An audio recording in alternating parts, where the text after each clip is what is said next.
তাও বলছে। আমি কোন একটা বক্তব্যতে বলেছি শবে বরাত শুধু বেদাত না, পচা বেদাত। কি বললাম বুঝলেন? পচা বেদাত। এমনি লোকাল বেদাত হলে আলাদা ব্যাপার, পচা বেদাত। আর আমাকে বলছে শবে বরাত হাদিসে আছে। কোন হাদিসে আছে বল? শবে বরাত কোন হাদিসে আছে বল? শাবান মাস সম্পর্কে আল্লাহ নবী সাল্লাল্লাহু আলাইহি ওয়াসাল্লামের দুটো ঘোষণা, ভালো করে বোঝার চেষ্টা করুন। এক, আলেম ওলামারা আছেন, ভালো করে আমার মিস হলে বলবেন। এক, মুহাম্মদ সাল্লাল্লাহু আলাইহি ওয়াসাল্লাম অধিক মাত্রা বেশি শাবান মাসে সিয়াম পালন করতেন, অধিক। ওনার স্ত্রী উম্মে সালমা রাদিয়াল্লাহু তাআলা আনহা তিনি হাদিস বর্ণনা করেছেন, তাই তো? আবু মুসা আশআরী থেকে একটা হাদিস বর্ণিত আছে, তিরমিজিতে আছে হাদিসটা। আবু মুসা আশআরী, সমস্ত উলামায়ে কেরামগণ বলছেন হাদিসটা যঈফ। শুধুমাত্র একজন মুহাদ্দিস আল্লামা আলবানী, নাসিরউদ্দিন আলবানী রাহিমাহুল্লাহ হাদিসটাকে হাসান বলেছেন, সহিহ বলেননি, কিছু বলেননি, হাসান মানে আমলের যোগ্য বলেছেন। কি? যে শাবান মাসের রাত্রিতে আল্লাহ সুবহানাহু ওয়া তাআলা পৃথিবীর সব মানুষকে ক্ষমা করে দেন, দুইজন মানুষকে বাদ দিয়ে। এক, যাদের অন্তরে রয়েছে হিংসা অপরের জন্য, আর দুই, মুশরিক যারা শিরিক করে। এই দুই শ্রেণীর মানুষ বাদ দিয়ে আল্লাহ সুবহানাহু ওয়া তাআলা প্রত্যেক মানুষকে ক্ষমা করে দেন। এই দুইটা মাত্র জিনিস দেখতে পাওয়া যায়। আল্লাহ রাসূল বেশি রোজা রাখতেন, সিয়াম পালন করতেন শাবানে। আর কি করতেন? আর কিছুই করতেন না। আমলের জন্য কোনো হাদিস নাই। আল্লাহ অত্র মাসের দুটি রাত, একটা রাত্রিতে অজস্র মানুষকে ক্ষমা করে দেন। এই তো হচ্ছে কথা, তাই না? এই মাত্র দুটি মাত্র কথা শাবান মাস সম্পর্কে। আর এ বিয়াদব বলছে বাড়িতে মোমবাতি জ্বালাতে হবে, কারণ বলছে মৃত্যু মানুষেরা এসে তাছাড়া বাড়ি খুঁজে পাবে না, রুহুগুলো সব বাড়ি আসে রাতের বেলা। আর বলছে যে হালুয়া করতে হবে, আল্লাহর নবীর দাঁত ভেঙে দিয়েছিল তাই। কি আজব ঘটনা দেখুন। এই দাঁত ভেঙেছিল উহুদের মাঠে শাওয়াল মাসের 7 তারিখে। কত? শাওয়াল মাসের 7 তারিখে। এবার আপনাকে একটা কথা বলি, আমার বেটা যদি কারোর সঙ্গে গল্প করতে করতে বলে আমি আমার বাপের বিয়ের বরযাত্রী গিয়েছি, ব্যাপারটা কেমন হবে? মানাবে? মানাবে না, কখনোই মানাবে না। শাওয়াল মাসের 7 তারিখে আল্লাহ নবী সাল্লাল্লাহু আলাইহি ওয়াসাল্লাম উহুদের যুদ্ধ করেছেন। এবার আপনাকে বলি, শাবান, তারপরের মাসের নাম কি? রমাজান, তারপরে শাওয়াল, তাই তো? তার মানে শাবান মাসের 15 তারিখ শবে বরাত, এই 15 দিন গেল, মাঝখানে রমজান গেল, তারপরেও শাওয়ালের 6 দিন পর্যন্ত গেল, তখনও নবীজির দাঁত ভাঙিনি। 7 তারিখে গিয়ে দাঁত ভাঙছে, মানে দাঁত ভাঙার আগে হালুয়া করে বসে আছে। মানে কত বড় শয়তানে, মানে এ তার মানে হালুয়া দিয়ে চায় নবীর দাঁত ভাঙুক। আমি বলছি হালুয়ার হাদিস খুঁজে পেলো, দাঁত ভাঙার হাদিস খুঁজে পেলো না।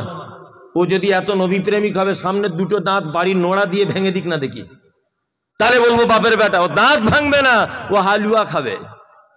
এই হচ্ছে হাদিস। শুনুন, প্রত্যেক মাসের 3 তারিখে রোজা রাখতেন, সিয়াম পালন করতেন আল্লাহ রসুল। আরবি তারিখে 13, 14, 15।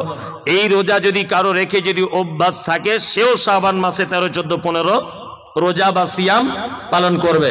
ঢং করে 15 তারিখের দিন রোজা করবে শবে বরাতকে কেন্দ্র করে, এটা একটা পচা বেদাত।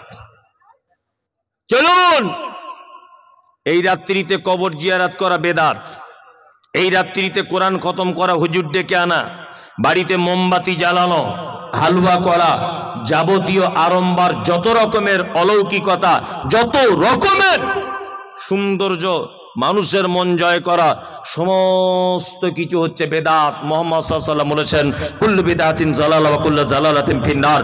প্রত্যেক নতুন আবিষ্কৃত কাজ হচ্ছে কি? ভ্রষ্টতা।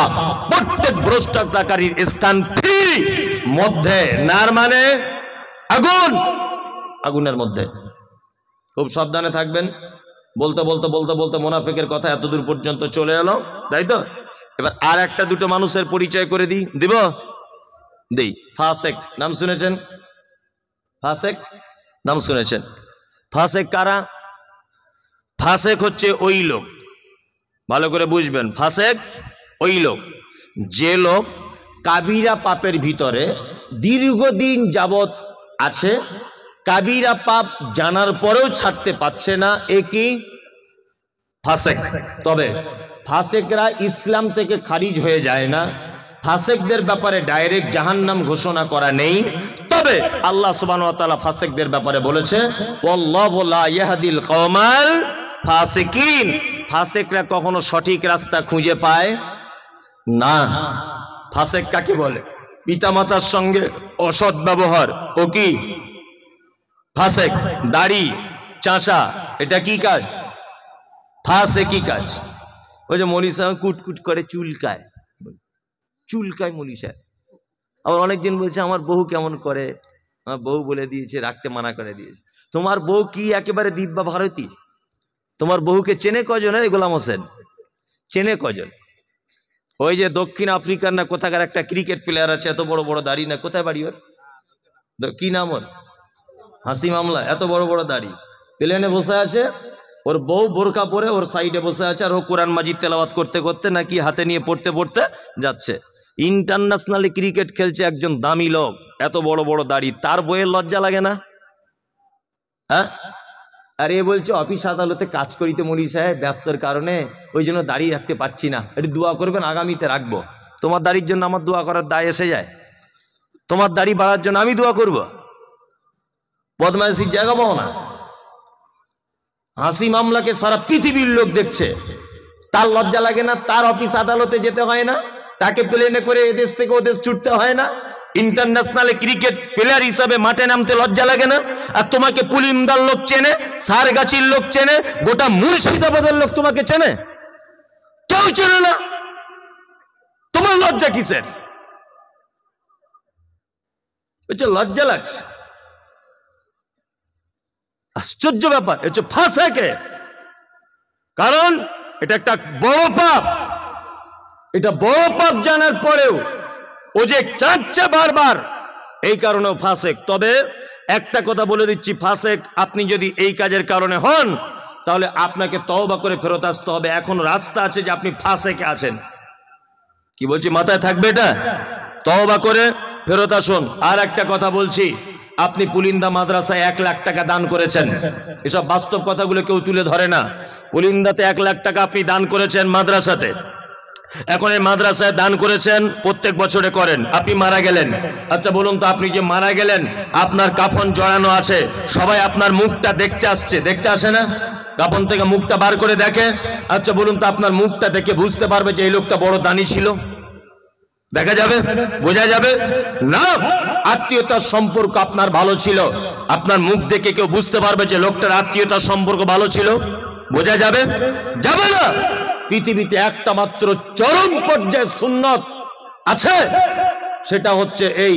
যদিও দাড়ি রাখার ব্যাপারে কেউ কেউ বলেছে দাড়ি রাখা ওয়াজিব, বাধ্যতামূলক, ফরজের সমতুল্য। কি বলছে বুঝতে পারছেন? আচ্ছা বলুন, পৃথিবীতে একটা মাত্র আমল আছে যে আমলটা মানুষের কবর পর্যন্ত প্রমাণ করে যায়, তার নাম দাড়ি। মানুষ মারা গেলে দাড়ি চেঁচে কবরে ঢোকায় না, এই অবস্থায় দেয়, এই অবস্থায় দেয়। অন্তত পক্ষে ফেরেশতারা দেখে বলবে আমাদেরই দলের লোক ছিল, অন্তত একটু আরাম হতে পারে হিসাবটা, বুঝলেন না? আর একেবারে শ্যাম্পু করা লোক যদি ঢুকে যায়, ফেরেশতারা যদি বুঝতে পেরে যায় এই ঢুকেছে রে, এবারে হিসাব কড়াকড়ি করে মার, বলবে কি বলবে না? বলবে, এটা বাস্তবতা। এইটা দেখে অন্তত পক্ষে ফেরেশতারা বুঝতে পারবে যে এটা আমাদেরই লোক ছিল, বুঝতে পারবে না? অনেক তো মেয়েরা আবার আছে, দাড়িওয়ালা ছেলে বিয়ে করতে চায় না, না? অনেক মেয়ে, ও কলেজে পড়ে নাকি একটু মডার্ন হয়েছে, শুনছি বলে কলেজে পড়ে মেয়েটা, বিশাল ডিগ্রি করছে, ওই জন্য দাড়িওয়ালা ছেলে পছন্দ করে না। অথচ যখন বিয়েতে বসে, ওর বরকে বলে দেয় ভালো পাঞ্জাবি আর ভালো টুপি পরবে, কিন্তু বিয়ে করার সময় দেখছি আব্দুল কাদের জেলানির মতো পাগড়ি আর পাঞ্জাবি পরে যাচ্ছে। কেন? আন্ডার প্যান্ট পরে আসতে বলতে পারতে। মৌলভী সাহেবদের পছন্দ করো না, দাড়িওয়ালা পছন্দ করো না, তা বিয়ে করার সময় আমার ঢং করে মৌলভী সাহেবের মতো ব্যাগ ধরতে বলছো কেন? যে পাঞ্জাবি পরতে এসো। আপনাদের এখানে বিয়েতে পড়ে বাচ্চা কাচ্চারা? পড়ে। আবার বিয়ে করতে এসে এইরকম করে আছে, মুখে রুমাল দিয়ে, মানে এত লজ্জার বেটাও আর কি। 3 লাখ টাকা পণ নিয়েছে হারাম কর, তখন লজ্জা লাগেনি। 4 লাখ টাকা পণ নিয়েছে, 8টি আর গাড়ি চেয়েছে, তখন লজ্জা লাগেনি। আর বিয়ে করতে গিয়ে এরকম করে বসে আছে, মনে হচ্ছে কোমরে লাথি মেরে কোমরে হাড় ভেঙে দিয়ে হারাম করে 3 লাখ টাকা চাইতে সবার সামনে লজ্জা লাগলো না, আর ঘোমটা দিয়ে বসে আছে। আমার লজ্জাপতি গাছ বেটে খেয়েছে। লজ্জা সরব আছে তোমার? বিয়াদব কোথাকারে। বাস্তব না অবাস্তব বলছি? পঞ্চায়েতে লজ্জা লাগে না বেটির বাপের কাছে, বেটির বাপের কাছে টাকা চাইতে লজ্জা লাগে না, আর বিয়ে করতে গিয়ে পুরুষ মানুষ রুমাল দিয়ে বসে আছে এরকম করে। মানে কি একেবারে লজ্জাশীল পুরুষ। লজ্জা শরম থাকা দরকার। ওই জন্য যে সমস্ত মেয়েরা এ ব্যাপারে আপত্তি করেন, আপনাকে আমি বলে দিয়ে যাচ্ছি, কোন মেয়ে যদি নিজে আপত্তি করে যে দাড়িওয়ালা ছেলে বিয়ে করব না, আমি মমতাজুল ইসলাম বলছি আপনি তার থেকে দূরে থাকুন। আখিরাতেও কল্যাণ হবে, দুনিয়াতেও কল্যাণ হবে। আপনার আখিরাতেও কল্যাণ, দুনিয়াতেও কল্যাণ। কারণ ও নারী নামের হস্তিনী। আল্লাহ নবীর একটা সুন্নত, আল্লাহ নবীর একটা কঠিন পদক্ষেপকে যে মেয়ে অঙ্গীকার করে সে মেয়ে মুসলিম থাকতে পারে না। শুনুন, আপনি নামাজ পড়েন না আলাদা ব্যাপার। আমি আপনাকে ধরেছি যে ভাই আপনি নামাজ পড়া ধরুন, আপনি বলছেন মৌলভী সাহেব লজ্জা লাগছে আপনাকে দেখে বারবার নামাজের কথা বলেন। সত্যি আমি খুব অপরাধী। ও মুসলিম, ও জানে নামাজ ফরজ, কিন্তু আমাকে দেখে ও লজ্জা পাচ্ছে। তার মানে ওর ভিতরে আল্লাহর ভয় আছে। একটু চার্জ দিলে ও নামাজ পড়া ধরে যাবে। কিন্তু একটা লোককে নামাজ পড়ার কথা বলতে গেলাম, সেই লোকটা আমাকে বলছে তুই নামাজ পড়ে কি পেলি, ঘোড়ার ডিম ফালতু। ওর ইমান আর থাকবে না, সঙ্গে সঙ্গে বেঈমান হয়ে যাবে। কি বলছি বুঝতে পারছেন? এই লোকটা নামাজ পড়ে না, একে আমি গিয়ে বলছি চাচা একটু নামাজ পড়ুন, তখন বলছে মৌলভী সাহেব পড়তে পারছি না, কাজের চাপে খুব লজ্জা লাগছে, ইনশাল্লাহ চেষ্টা করব। ও মুসলিম, ও কি মুসলিম?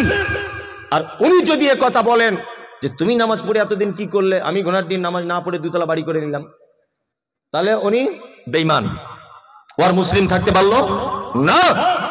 তুমি দাড়ি রাখতে পারছো না, এটা আলাদা ব্যাপার। মেয়ে, তোমার বাপ দাড়ি রাখতে পারেনি, এটা তোমার বাপের দুর্বলতা। তোমার ভাই দাড়ি রাখতে পারেনি, এটা তোমার ভাইয়ের দুর্বলতা। কিন্তু তোমাকে যে ছেলে বিয়ের কথা বলতে এসেছে, তোমাকে যে ছেলে বিয়ের কথা বলতে এসেছে, তার যদি দাড়ি থাকে, সে তো মুহাম্মদ সাল্লাল্লাহু আলাইহি ওয়াসাল্লামের পদ্ধতিতে দাড়ি রেখেছে। তুমি যে তাকে ঠাট্টা করলে, বিদ্রুপ করলে, বিবাহের জন্য অপ্রয়োজন মনে করলে, আমি তো মনে করি ওই দাড়ি থাকা ছেলেটাকে যদি অপমান করে বাড়ি পাঠায় বা দাড়ি আছে বলে যদি বিয়ে না বসতে চায়, তাহলে ওই মেয়েটাও ঠিক তেমন বেঈমান হয়ে যাবে। কারণ ও একটা চরম হাদিসকে অপমান করার কারণে। খুব বুঝে শুনে কথা বলবেন। যে কথা বলছিলাম, মেদিনীপুরের একটা মেয়ে, কিছুদিন আগে তাকে একটা বিয়ের জন্য একটা ছেলে, আমি বলছি তোমার মা বলছে বিয়ের জন্য, তা তুমি বিয়ে শাদী করবে? তা মেয়েটা আমাকে একটা কথা বলছে, মৌলভী সাহেব পর্দার আড়াল থেকে বলছে আমি বিয়ে করতে পারি, তবে আমার কিছু শর্ত আছে। মেয়েটা দেখতে যেমন ভালো তা নয়। বলছি কি শর্ত? বলছি 1 নম্বর ছেলেটার দাড়ি থাকতে হবে, 2 নম্বর 5 ওয়াক্ত নামাজি হতে হবে, 3 নম্বরে হালাল পদ্ধতির ইনকাম করতে হবে, তাহলে আমি তাকে বিয়ে করব, তাছাড়া করব না। তার মানে বুঝতে পারলাম এখন ইমানদারিনী নারী আছে পৃথিবীতে, আছে না? আছে, আছে। আজ থেকে 1 সপ্তাহ আগের কথা, ইন সার্চ অফ ট্রু ইসলাম, ফেসবুকে একটা পেজ আছে, ইন সার্চ অফ ট্রু ইসলাম, মিলন বলে নাম, মুর্শিদাবাদে বাড়ি। ছেলেটাকে জিজ্ঞাসা করবেন তার প্রমাণ। আজ থেকে 2 মাস আগে একটা মেয়ে ইসলাম গ্রহণ করেছে। ইসলাম গ্রহণ, মেয়েটা আমাকে ফোন করেছে, করে বলছে যে হুজুর আমি আপনাদের বক্তব্য শুনে অনুপ্রাণিত হয়ে ইসলাম গ্রহণ করলাম, গোপনে, বাড়িতে কেউ জানে না। মেয়েটা বিয়ে পড়াশুনো করছে কলেজে, খুব সুন্দরী, চরম সুন্দরী মেয়েটা দেখতে। তা আমাকে বলছে হুজুর আমি বিয়ে শাদী করবো লুকিয়ে, আমাকে একটু বিয়ের ব্যবস্থা করে দেন, আমার বাড়ি থেকে জানতে পারলে আমাকে জবাই করে দিবে, আমাকে জবাই করে দিবে। সেই মেয়েটাকে আজ থেকে 5 দিন আগে আপনাদের বহরমপুরে একটা ছেলের সঙ্গে বিয়ে দিলাম। তা মেয়েটাকে বলছি কেমন ছেলে পছন্দ? তা মেয়েটা বলছে দাড়িওয়ালা ছেলে হতে হবে, 5 ওয়াক্ত নামাজ পড়তে হবে, হালাল ইনকাম করতে হবে, গরিব হলেও চলবে, ঘর বাড়ি থাক আর না থাক। মানে মেয়েটা এত সুন্দরী, যদি বলছেন আপনি দেখলেন কি করে? সত্যি বলতে ও আমাকে দেখার জন্য একটা ছবি পাঠিয়েছিল যে আমি এই মেয়েটা, সেটা দেখে আমি একটা অনুভব করলাম। দেখুন, একজন হিন্দু নারী 2 মাস ইসলাম গ্রহণ করেছে, তার মনের ভিতরে ইসলামের কত ভালোবাসা জন্ম হয়েছে বলে নারী এই কথা বলতে পারছে দাড়িওয়ালা ছেলে ছাড়া বিবাহ করবো না। আপনাকে ফোন নাম্বার দিতে পারি, তার বরের কথা বলবেন যে ঘটনা সত্য না মিথ্যা। বাড়ি থেকে বার হয়ে চলে এসেছে, হিন্দু মেয়ে মুসলিম হয়েছে, ইসলাম গ্রহণ করেছে, তার সমস্ত কোর্টের ডকুমেন্টস রয়েছে, মুসলিম একটা ইমানদার ছেলে তাকে স্ত্রী হিসাবে গ্রহণ করেছে। ভালো নারী নেই এ কথা বলবো না, তবে যত খারাপই আমাদের যারাই কলেজে পড়ছে আর যারা বড় ডিগ্রি করতে যাচ্ছে ফ্যাশন হয়েছে, এরা বলছে আমাদের আর পছন্দ হচ্ছে না, আমাদের আর পছন্দ হচ্ছে না। কি বলছি বুঝতে পারছেন? দূরে থাকবেন। আল্লাহ তুমি আমাদের ফাসিকি থেকে বাঁচার তৌফিক দান করো, আমিন।